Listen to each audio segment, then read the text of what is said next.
Good morning, everybody. It's Dr. Rick dropping in on you. Hope everybody is off to a great start for this week. I know that everybody is probably pushing the holiday season. A lot of you celebrate all of the holidays for the season. We're moving into that. This is supposed to be the season of giving. We're also preparing to walk out of another year into a new year.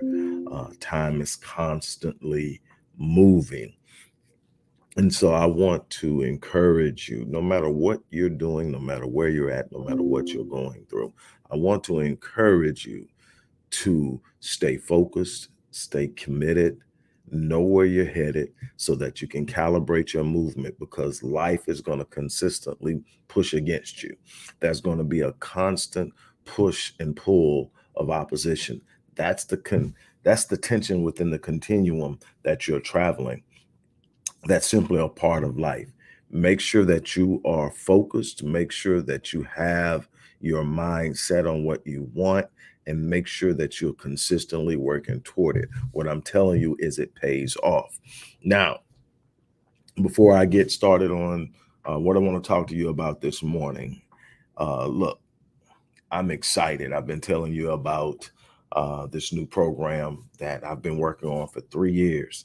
It is a part of a new launch that we are kicking off in November.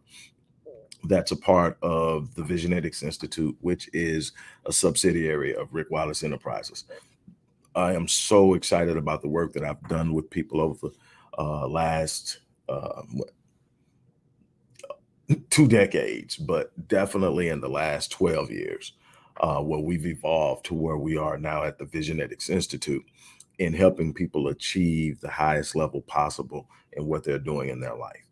It has been a challenging but rewarding time. But about 3 years ago, people came to me and they were like, hey, look, I would really love to work with you, but I can't commit to 12 weeks, or I would really love to work with you, but I can't afford 12 weeks. Can we is there a package that you have condensed? And there were people I worked with specific issues that I made exceptions with, and we worked together. But there was no set package because my program is built on being able to work with a person for at least 12 weeks. It's being able to set out and create a program specific to their needs and their desires. And it normally is a minimum of 12 weeks. I prefer a year. And so I'm like, what can I do with a person in less than 12 weeks? And so I decided I was going to work on it.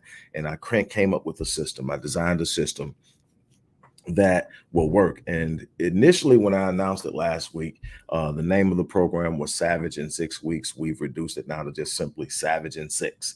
The Savage in Six program is about 6 weeks of intense engagement where we identify what it is you want, where you're at now, where you have to go, what it is you need to do, and get you moving in that direction so you're headed towards success. I'm excited about it. If you want to learn more about Savage in 6 Weeks, the link is in the description box towards the bottom. Definitely looking forward to working with some people and putting this play in motion. Like I said, it's a part of a much larger launch, and in a not so much of a different direction, but definitely taking the company to greater heights and to expand the reach of what we do at the Visionetics Institute. And this is just a part of it, but it's the part I'm extremely excited because people have been asking for a long time. Now it's here. For those of you that don't want to do the 12 to 52 weeks programs, here's one right now, 6 weeks, and you're on your way. It's not a replacement or substitute for the more intensive, comprehensive programs that are longer, but this program will definitely get you off your seat, definitely get you out of your rut, definitely get you from that place of stagnancy. It will definitely get you aimed and focused. And so, if you're interested in that, go ahead. Look, here we go.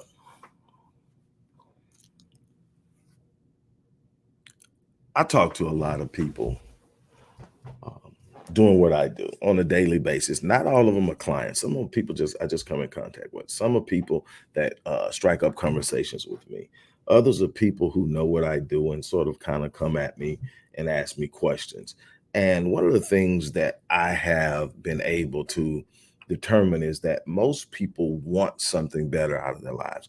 I rarely come into contact with someone who's sitting up saying, man, I am good right here being mediocre. I'm good right here being average. I'm good right here just struggling to get by. I'm good right here eating hand to mouth, living hand to mouth. I'm good. Nobody's saying that. Everybody knows it's something better out there. And for a lot of people, they need it to be better because where they're at simply isn't working for them. They know it's something better. Here's the problem. Most people have an inordinate amount of fear. And it's for a number of different reasons. And I help people deal with fear. I help people come from behind fear to see what's out there and to move and to find out that while it is challenging, while there are going to be things that you have to overcome, that fear you have, it doesn't lead to this destructive place that you think it does. You've got to be willing to go out and make moves and take chances and put yourself out there. Yes, you're going to get knocked down, and that's what this is about. Yes, you will get knocked down in life. Yes, this is right here. I don't know what's going to happen. It's going to be hard. Okay. Yes, getting your finances in order. If you have always been in a situation where you struggle with your finances, that's not simply not being able to earn enough money. That's having the wrong mindset towards money. That's having a bunch of other things, and that has to be worked on. And yes, it's going to be challenging. You can even say hard if that's the word you want to use. If you have struggled in your relationships, in your marriage, in your parenting, in your friendships, and you see that you want something better, you want something more powerful, you want something more explosive and productive in the way of relationships, it's going to be hard because it's going to take some change in direction, some change in thinking, some change in approaches and patience. If you want to start a business, it's definitely going to be hard. Okay, so we've established that moving your life to a higher level is going to be hard. Okay, now let me tell you something else. Trying to find out every month how you're going to pay your bills is hard. Trying to sit up and be in a relationship where every day you're fighting, you're arguing, you're going out after each other is hard.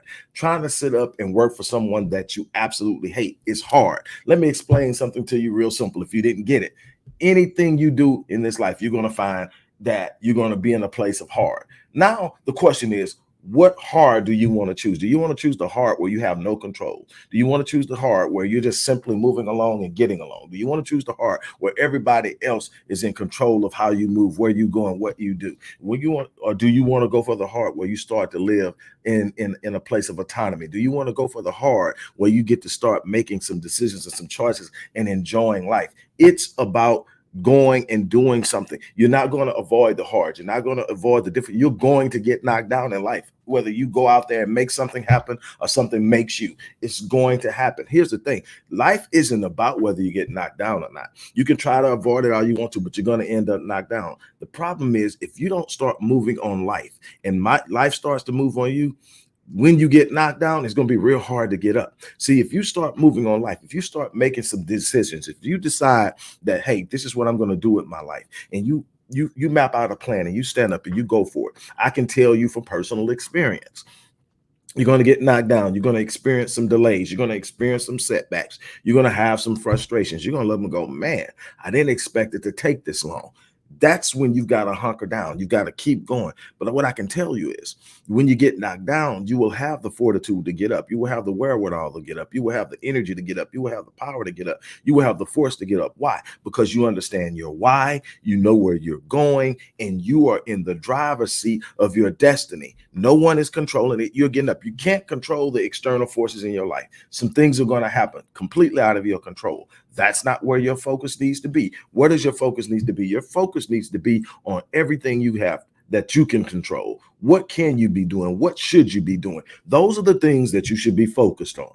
And that's where you find your power, not being anxious about things you have no control over, not worrying about what other people are doing. What you should be focused on is the very thing that's going to change your life. Step up, create a plan, work the plan. I can tell you from experience, once again, that as you work the plan, there are going to be many days that it doesn't look like you thought it was going to look. There are going to be many days where it doesn't seem to be materializing. What you got to understand is that every vision, every dream, every desire has a gestation period. What is a gestation period? Well, if you think about it in the way you think about seeds, because we talk about planting seeds a lot. We talk about reaping harvests. We talk about sowing and harvest and reaping. Well, let me tell you something. When you sow something, there's a gestation period. There's a period in which the seed you plant remains in darkness. Nobody knows it's there, but underneath the surface of the sand, you can see the sand, or not the sand, the soil. You can see the soil as being adversity.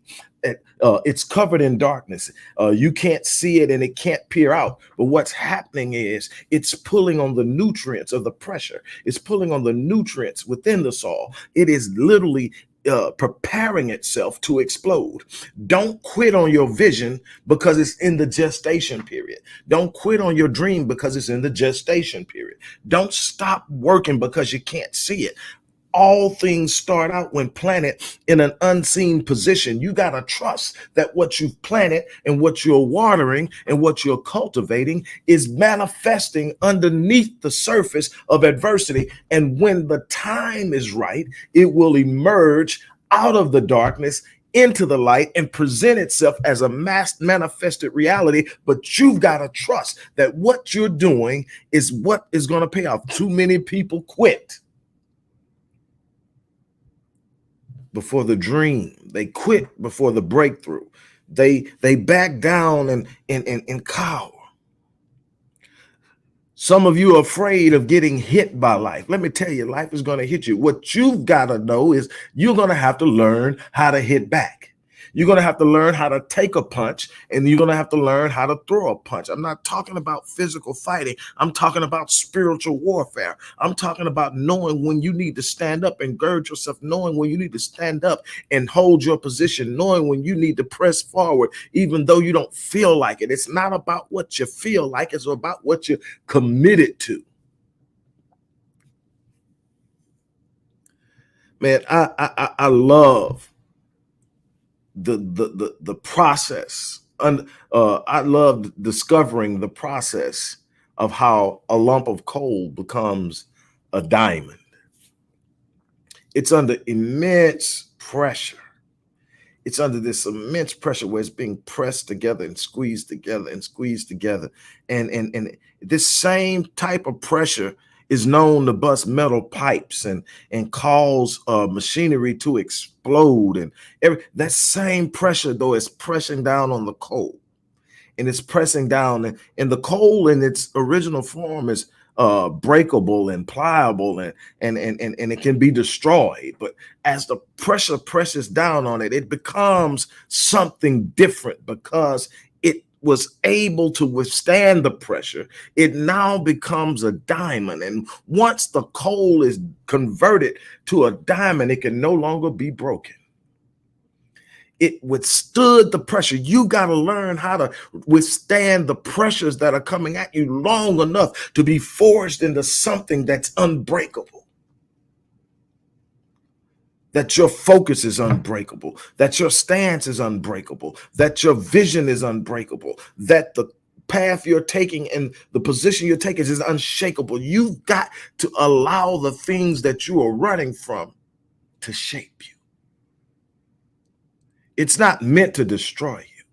It's meant to make you stronger. It's meant to make you more powerful. It's meant to give you greater focus and greater intensity and greater capacity. But you've got to be willing to withstand it. You've got to be willing to go through it. You got to be willing to stand up and move through it. You got to be committed.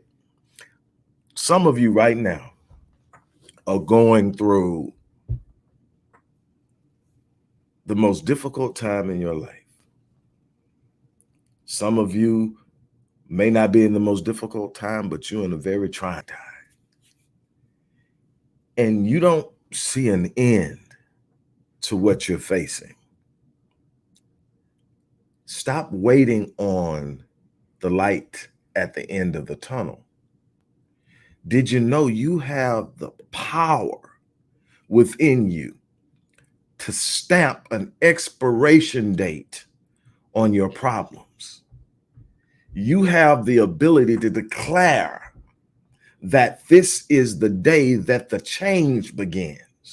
You have within your power the ability to say, I am coming out of poverty. I'm coming out of dysfunctional relationships. I'm coming out of misery in the workplace. I'm coming out of an unpurposed life and a life that I don't have an idea of where I'm at, where I'm going, where I'm going to end. But I tell you, I'm coming out. I'm stamping an expiration date on my problems, on my struggles, on my heartaches. I tell people all the time, pain is inevitable, but suffering is a choice. Suffering is when you refuse to give your pain an expiration date, when you refuse to give your hardships an expiration date, when you are just becoming identified with your struggles to the point that they define who you are and what you are going to become. You need to give your problems an expiration date.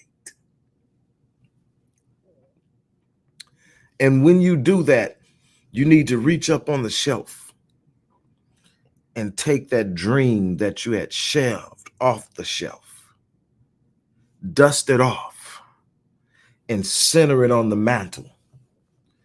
Sit down and write out a plan. Sit down and write out your vision.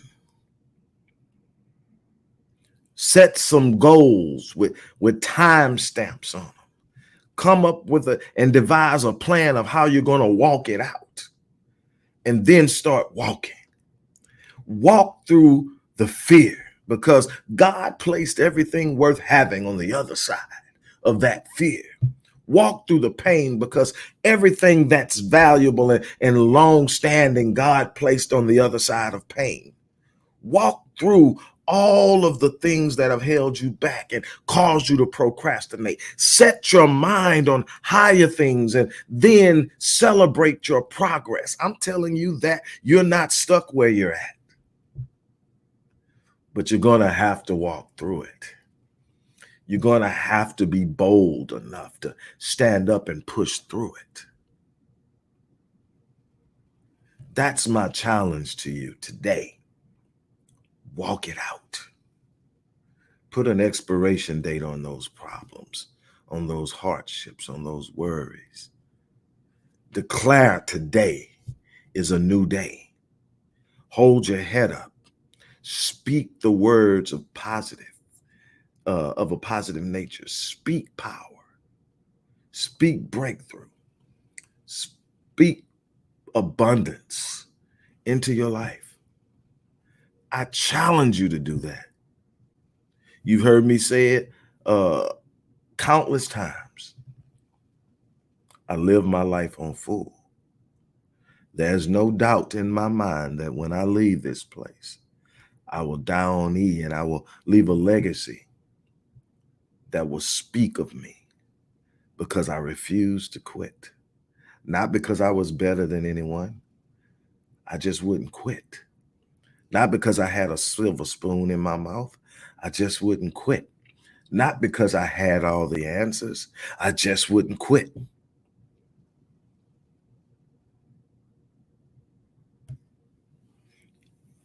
I've been to the mountaintop of what people call success. I no longer define that as success. I define it as the capacity to accumulate things. I now judge my success on impact. Not that I don't desire to build wealth, but having it in and of itself isn't success to me anymore. It's a part of my process, but I look at where I've come from to where I'm at.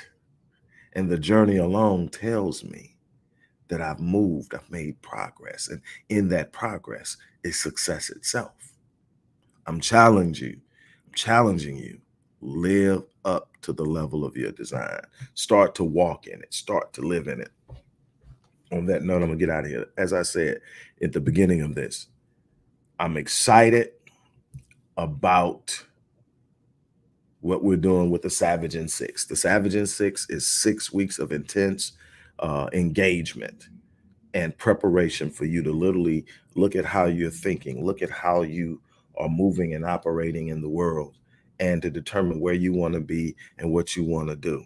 The thing is, and I talked about this yesterday, and I really want people to get this. You know, uh, the Bible is by far one of the most read, if not the most read books in the world. It's read by those who believe and those who do not. It is studied for all different types of reasons. But um, one of the things that I noticed in the many uh, times I've traversed through the scriptures is the constant command to guard your heart and mind. And when you study and break down and use certain hermeneutic principles to extract true meaning from what's being said, you start, especially with someone with a background in psychology like myself, you start to see heart and mind a little differently. Heart in the Hebrew is leb, and in the Greek is cardia, and mind is normally uh, new in the Greek, or nous in the Greek, nous. And the mind is the conscious, it's the part that's aware. The heart is the deepest recess of the soul, and it's the subconscious, if we were to talk about it in psychological terms. It was Christ that said, out of the abundance of the heart, the mouth speaks.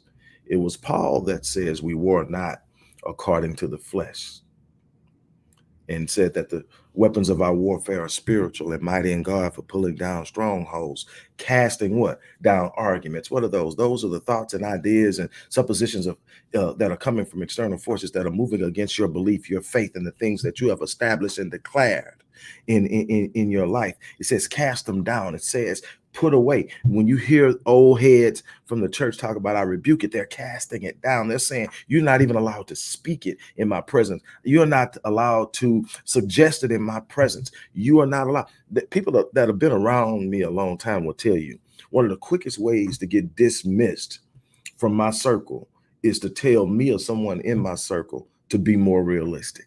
Because what you just told me is the thing that I'm believing for is not possible. That's not for you to state. I've declared it. I've set my faith on it. I've set my intentions on it. I've set my anticipation for it. I've set my expectations. And what I've learned is God has a tendency to meet me at my expectations. Matter of fact, that's what faith is. God meeting you at the level of your expectations, never above it. That's why a lot of people keep moving at the same place. You can't raise your expectations. You refuse to raise your standards. But then Paul goes on, he doesn't stop with just casting out. He says, what? Bring every thought into captivity. See, sometimes we become so religious that we don't really take the practical principles of what was being taught. Bring every thought. What does it mean? Stop allowing your mind to wander. Stop allowing your mind to move over and take on all. What you'll find out is if you let your mind go, your mind is so powerful that it will have you in places and uh, sitting up, analyzing and looking at possible scenarios that may never ever happen, but now they're governing your movement. You've got to be precise in your thinking. You've got to know exactly what you got to have a control. You got to arrest your thoughts and hold them captive so that you control what's going on in your mind. And as Christ said, out of the abundance of the heart, out of the abundance of the subconscious, out of the abundance of the deepest recesses of your soul, the things that you don't even think about, but just constantly govern you, the mouth speaks. And we already know what the mouth speaks and declares starts a process of manifestation. What are you speaking in your life? And if you don't like what you're speaking, where is it coming from? What are the beliefs you're holding in your heart that's producing your negative self-talk? What are you holding in your heart that has you functioning at a low vibration to where you can't do anything but feel anger, envy, jealousy, strife, worry? Why? Now you got to go, you got to search. It's time to reprogram the soul, the center of it's time to reprogram the heart. It's time for you to start filling it with things that produce the desired result.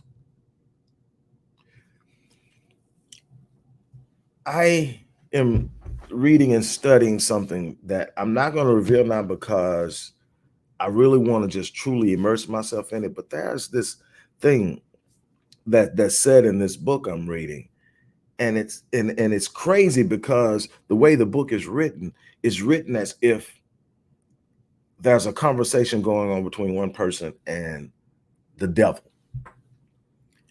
And the devil says the greatest failure of man, and I'm paraphrasing, is to not take the advantage given by God to use their mind.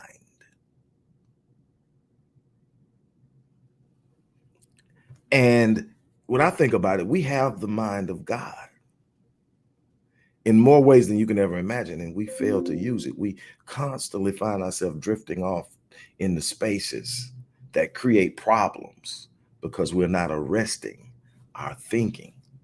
We're not controlling our thoughts. And when you don't control your thoughts, you don't control your speech. When you don't control your speech, you don't control your outcome and your behavior. And then you create this cycle of frustration.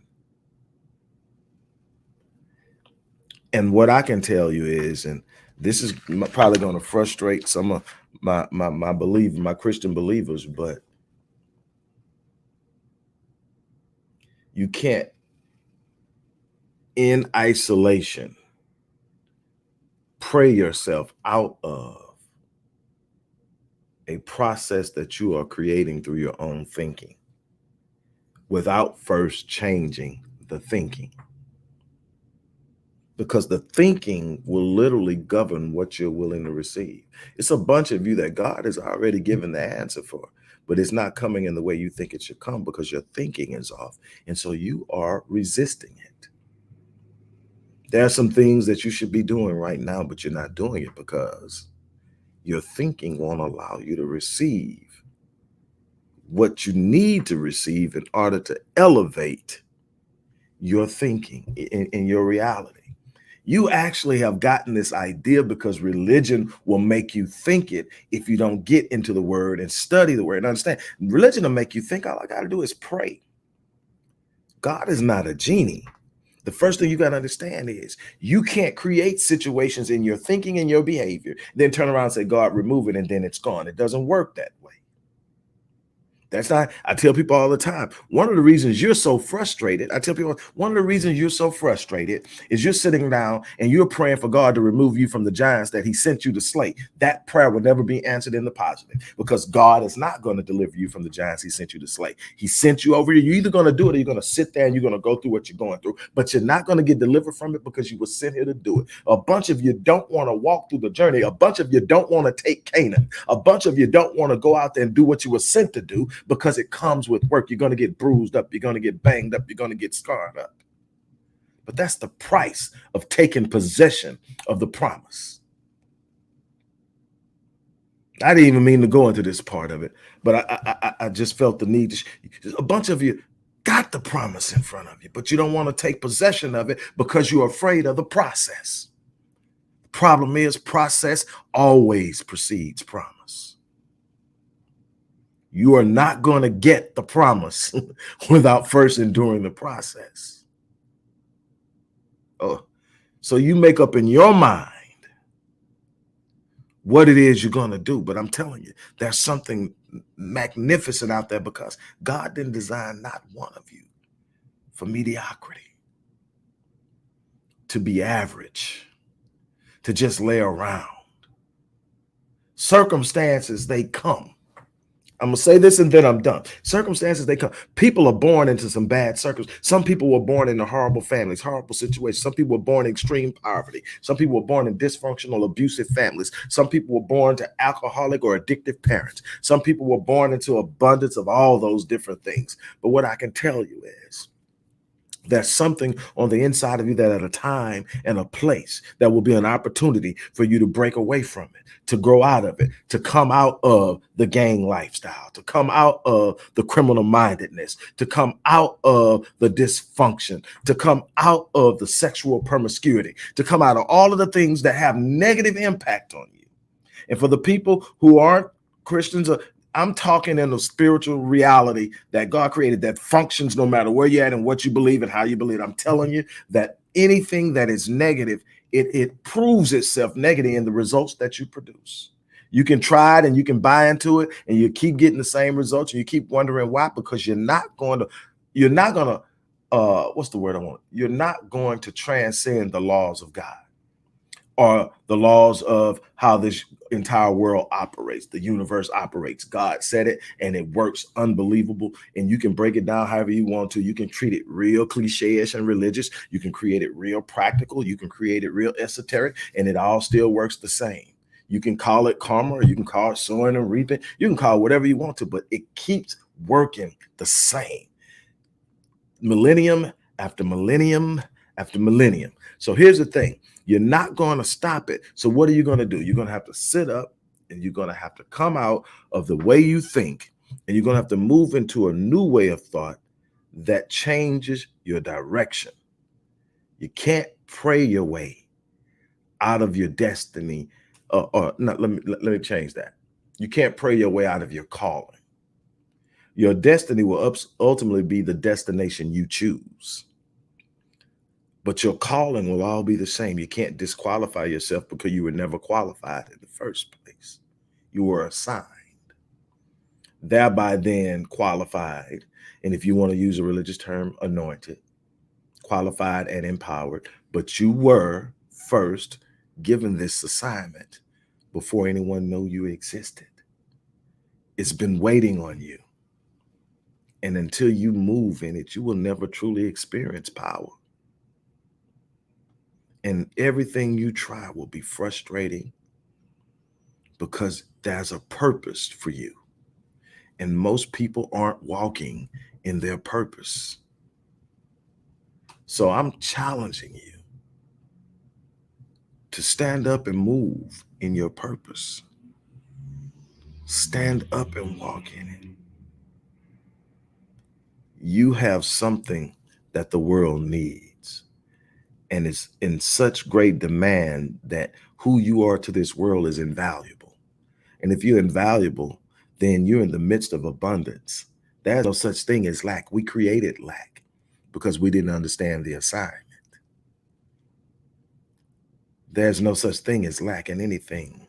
God designed this world to be a world of abundance. But when you pursue things with the wrong mindset, it becomes frustrating. And when it doesn't come like you want to, you assume it's not there or you assume it's not enough. That's why you got people fighting over stuff right now. Because you think if he got it, then I got to get it from him. No, you just got to apply yourself. Be where you're supposed to be. Do what you're supposed to do. Touch the lives of people. All the rest will take care of itself. Be prepared to deal with some setbacks and some disappointments. I told you many eons ago, this wasn't about a life of ease. This is about a life of execution. So that's what I'm going to leave you with today. I hope that someone was touched. I hope that someone was inspired. I hope that it makes a difference. That's why I'm here in this world. I'm here in this world to help people change their lives, to help people walk in their purpose, to help people live life at the level of their design. To me, that's the greatest failure, to live this life and have failed the designer because I never executed life at the level of my design. On that note, I'm out of here. You guys have an unbelievable day, by the way.